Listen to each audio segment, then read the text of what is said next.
এখন থেকে আপনার কাছে যদি শুধুমাত্র একটি মাত্র ডকুমেন্ট থাকে এবং ওই ডকুমেন্টটি যদি আপনার নির্দিষ্ট কোনো সম্পত্তির মালিকানা দাবি করার জন্য যথেষ্ট হয়, তাহলে ওই একটি ডকুমেন্টের বলেই আপনারা যে কোনো সম্পত্তি ভোগ দখলে কিংবা মালিকানা অর্জন করতে পারবেন। তো আসুন আজকে আমরা এই বিষয়টি নিয়েই বিস্তারিতভাবে আলোচনা করি। তবে ভিডিওটি শুরু করার আগে আপনি যদি আমার এই চ্যানেলে আজকেই প্রথম হয়ে থাকেন, তাহলে এই ধরনের আইন বিষয়ক নানান ধরনের গুরুত্বপূর্ণ ভিডিও পেতে আমাদের চ্যানেলটি সাবস্ক্রাইব করে রাখবেন। আর যদি নিয়মিত হয়ে থাকেন তাহলে লাইক, কমেন্ট, শেয়ার করে আমাদেরকে অনুপ্রেরণা দিবেন। জমি জমার মালিকানা অর্জনের জন্য ডকুমেন্ট থাকাটা অত্যন্ত গুরুত্বপূর্ণ। কোনো ডকুমেন্ট ছাড়া কিংবা কোনো প্রমাণ ছাড়া আপনি কিন্তু কোনো সম্পত্তির ভোগ দখলে যেতে পারবেন না। যদিও আপনার ভোগ দখলে থাকে তাহলে ওই সম্পত্তি কিন্তু আপনাকে ছেড়ে দিতে হবে। এর আগে আমরা দলিল নিয়ে আলোচনা করেছিলাম। আজকে আমরা আলোচনা করব খতিয়ান রেকর্ড সম্পর্কে। যদি আপনার কাছে কোনো রেকর্ডীয় খতিয়ান থাকে তাহলে শুধুমাত্র ওই রেকর্ডীয় খতিয়ানের বলে আপনারা কিভাবে একটি সম্পত্তির মালিকানা অর্জন করতে পারবেন কিংবা আপনাদের দখল গ্রহণ করতে পারবেন, এই বিষয়টি একটু বিস্তারিতভাবে ঘেঁটে ঘুঁটে আলোচনা করব। তবে আপনাকে এই বিষয়টি বুঝতে হলে আমার ভিডিওটি প্রথম থেকে শেষ পর্যন্ত ভালোভাবে দেখতে হবে। তবেই আমি আশা করি আপনি সম্পূর্ণ বিষয় ভালোভাবে বুঝতে পারবেন এবং আপনি পরবর্তীতে আপনার যে কোনো পদক্ষেপ গ্রহণ করতে পারবেন। তো এই রেকর্ড খতিয়ানের বলে বেশ কয়েকটি উপায়ে এবং কয়েকটি কারণে সম্পত্তি ভোগ দখল করা যায়। সর্বপ্রথম যদি আমরা কি কারণে আপনি এই খতিয়ানের বলে শুধুমাত্র সম্পত্তিগুলো ভোগ দখলে যেতে পারবেন, এই বিষয়গুলো একটু যদি দেখি, তাহলে সর্বপ্রথম আপনাকে যে বিষয়টি বুঝতে হবে সেটি হলো, ধরুন আপনার নামে একটি সম্পত্তির মালিকানা আপনার পূর্বপুরুষেরা রেখে গেছেন, কিন্তু ওই সম্পত্তিটি পরবর্তীতে অন্য হাতে চলে গেছে। এখন আপনার কাছে দলিল নাই, ডকুমেন্ট নাই, কোনো ডকুমেন্টই আপনাদের কাছে নাই। এখন আপনার শুধু মুখে মুখে আপনারা জানেন যে ওই সম্পত্তিটি আপনার পূর্বপুরুষের ছিল। এখন যে ব্যক্তি ভোগ দখল করছে তার কাছে লিগেল কোনো হস্তান্তরযোগ্য ডকুমেন্ট নাই। সেই গ্রাউন্ডের ফলেই আপনারা কিন্তু শুধুমাত্র ওই যে আপনাদের পূর্বপুরুষ, সেই পূর্বপুরুষের সূত্র ধরে সম্পত্তির ভোগ দখলে যেতে পারবেন। এই জন্য যদি আপনার কাছে কোনো দলিল না থাকে কিংবা কোনো অন্য ডকুমেন্ট না থাকে, আপনাকে খুঁজে বের করতে হবে আপনার পূর্বপুরুষের নামে সেই সময় রেকর্ডীয় খতিয়ান ছিল কিনা। যদি রেকর্ডীয় খতিয়ান থাকে তাহলে সেই রেকর্ডীয় খতিয়ান খুঁজে বের করতে হবে। এখন ধরুন আপনার পূর্বপুরুষ যদি, যে ব্যক্তি বর্তমানে সম্পত্তি ভোগ দখল করছে, তাকে সম্পত্তি বিক্রয় না করে কিংবা কোনো হস্তান্তরযোগ্য দলিল তৈরি করে না দিয়ে যায় যেটিতে প্রমাণ করে তিনি চিরস্থায়ীভাবে ওই সম্পত্তির মালিকানা অর্জন করলেন, এই ধরনের ডকুমেন্ট যদি তার কাছে না পান, তাহলে আপনাকে ওই জমির অনুকূলে আপনার যে পূর্বপুরুষ তার নামে যে রেকর্ড খতিয়ান সেটি তল্লাশি দিতে হবে। এবং এই তল্লাশি দেওয়ার কিছু সিস্টেম রয়েছে। আপনাকে সর্বপ্রথম আপনার ভূমি রেজিস্ট্রি অফিস কিংবা ভূমি অফিসে গিয়ে ওই সম্পত্তির দাগ নম্বর ধরে খোঁজ করে দেখতে হবে যে ওই দাগ নম্বর অনুযায়ী কারো নামে কোনো দলিল রয়েছে কিনা। যদি দলিল থাকে তাহলে সেই দলিলের আপনার গ্রহীতাকে কিংবা ওই দলিলের দাতাকে, দুইটি বিষয় মিলে পর্যবেক্ষণ করে যদি আপনার কাছে মনে হয় বর্তমানে যে ব্যক্তি ভোগ দখল করছে তিনি বৈধ মালিক, তাহলে এই বিষয় নিয়ে ঘাটাঘাটির কোনো দরকার নেই। আর যদি আপনার কোনোভাবে সন্দেহ হয় যে এই ব্যক্তি ওই সম্পত্তিটির অরিজিনাল মালিক না, এই দলিলটি কোনোভাবে ট্যাম্পারিং করে কিংবা অসৎ পথে কিংবা জালভাবে তৈরি করে তারপরে সম্পত্তিটি ভোগ দখল করা হচ্ছে, তাহলে আপনাকে ওই দলিল ধরে পরবর্তীতে ওই ব্যক্তি অর্থাৎ আপনার পূর্বপুরুষের যার কাছ থেকে সম্পত্তি তিনি নিয়ে ভোগ দখল করার কথা বলছেন, ওই আপনার পূর্বপুরুষের নামে রেকর্ড খতিয়ান আছে কিনা এবং সেটি কোন সালে রয়েছে এটি আপনাকে খুঁজে বের করতে হবে। যদি খুঁজে বের করতে পারেন তাহলে ওই রেকর্ড খতিয়ানের বলে ওই ব্যক্তিকে বর্তমানে যে ভোগ দখল করছে তাকে আপনি চাপ দিতে পারবেন এবং বলতে পারবেন এই যে আমার পূর্বপুরুষের নামে রেকর্ড খতিয়ান, এই সম্পত্তির ওয়ারিশ আমি, উত্তরাধিকারী আমি, এই সম্পত্তি আমার ভোগ দখলে আপনি ফিরিয়ে দিন, অথবা আপনি কোনো লিগেল বৈধ ডকুমেন্ট দেখান। আর যদি তারা দেখাতে না পারে তাহলে ওই সম্পত্তি আপনি ভূমি অপরাধ প্রতিরোধ এবং প্রতিকার আইন অনুযায়ী কিছু ম্যাজিস্ট্রেটের কথা বলা আছে, ডিসি অফিসদের কথা বলা আছে, সেই ডিসি অফিস কিংবা রেজিস্ট্রি অফিসের সহযোগিতা নিয়ে ভোগ দখলে যেতে পারবে। তারপরে যদি কাজ না হয় তাহলে আপনি একটি সিভিল কোর্টে গিয়ে আপনি মোকদ্দমা দায়ের করতে পারবেন এবং মোকদ্দমা দায়েরের পরে আপনাকে সেই সম্পত্তির ডকুমেন্টগুলো যাচাই বাছাই করে তারপরে আপনাকে সম্পত্তির ভোগ দখল বুঝিয়ে দেওয়ার ব্যবস্থা করা হবে। এটি হচ্ছে একটি লিগেল ওয়ে এবং নির্ভেজাল পদ্ধতি।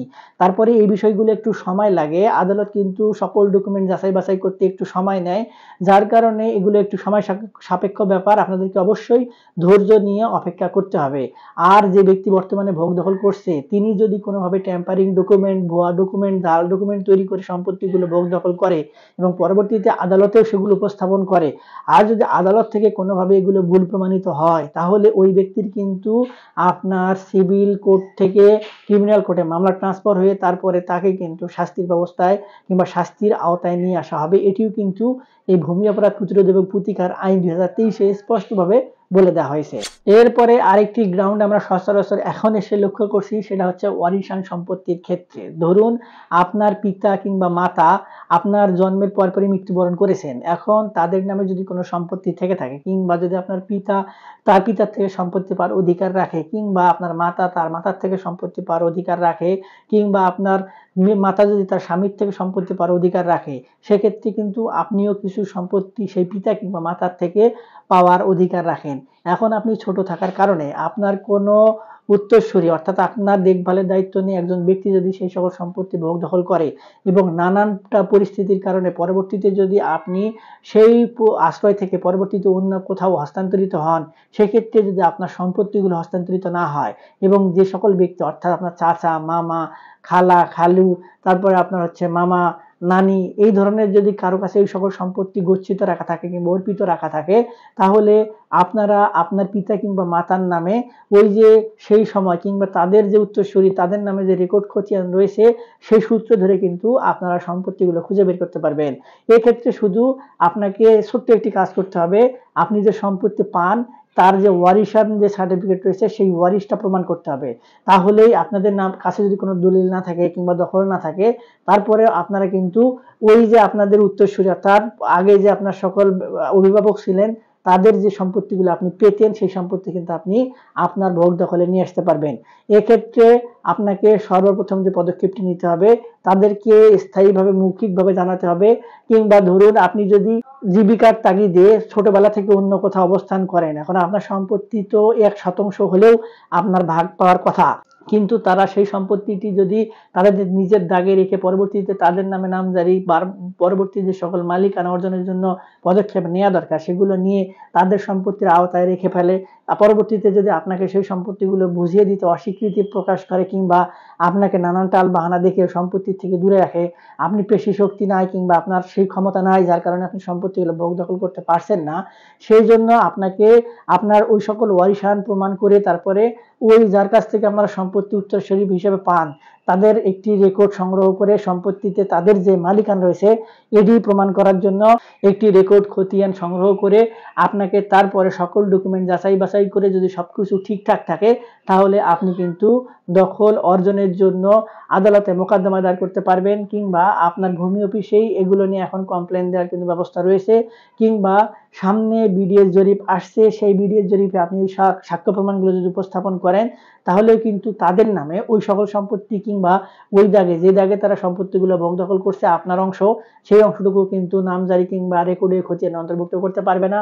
যদি আপনার মালিকানা সত্য সঠিক থাকে, আপনি যদি বৈধ মালিকানা অর্জনের সুযোগ থাকে, তাহলে আপনাকে কিন্তু ওই সম্পত্তির মালিকানা বুঝিয়ে দেওয়া হবে। এক্ষেত্রে আপনার পরবর্তীতে ওই সম্পত্তির অনুকূলে ওয়ারিশান সার্টিফিকেট লাগবে না কিংবা অন্য কোনো যদি কোনো ডকুমেন্ট থাকে অর্থাৎ নামজারির কাগজ কিংবা আপনি ওই সম্পত্তির অনুকূলে খাজনা পরিশোধ করেন না, এই সকল কোনো কিছুই লাগবে না।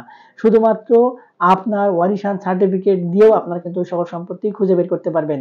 তাছাড়াও ধরুন আপনি প্রাপ্তবয়স্ক হওয়ার পরেও যদি আপনাদের এই ধরনের কোনো ঘটনা থেকে থাকে, আপনি দূরে থাকার কারণে, দেশের বাইরে থাকার কারণে কিংবা আপনাদের সম্পত্তিগুলো কাউকে অর্পিত রেখে কোথাও গিয়ে অবস্থান করছেন, পরবর্তীতে এসে যদি দেখেন আপনাদের সেই সকল সম্পত্তি যাদেরকে আপনারা দেখভালের দায়িত্ব দিয়ে গিয়েছিলেন তারা নিজেদের নামে ভোগ দখল করার চেষ্টা করছে, বিভিন্ন ডকুমেন্ট তৈরি করছে, তারপরেও কিন্তু আপনারা ওই সকল সম্পত্তি ভোগ দখল করতে পারবেন। আপনাদের যাদের কাছ থেকে সম্পত্তি পাওয়ার কথা তাদের নামে যে রেকর্ড রয়েছে খতিয়ান রয়েছে এডি প্রমাণ সংগ্রহ করতে হবে। এখন এক্ষেত্রে অনেকে বলতে পারেন এখানে শুধুমাত্র খতিয়ান রেকর্ডের কথাই কেন বলছেন, দলিলের কথা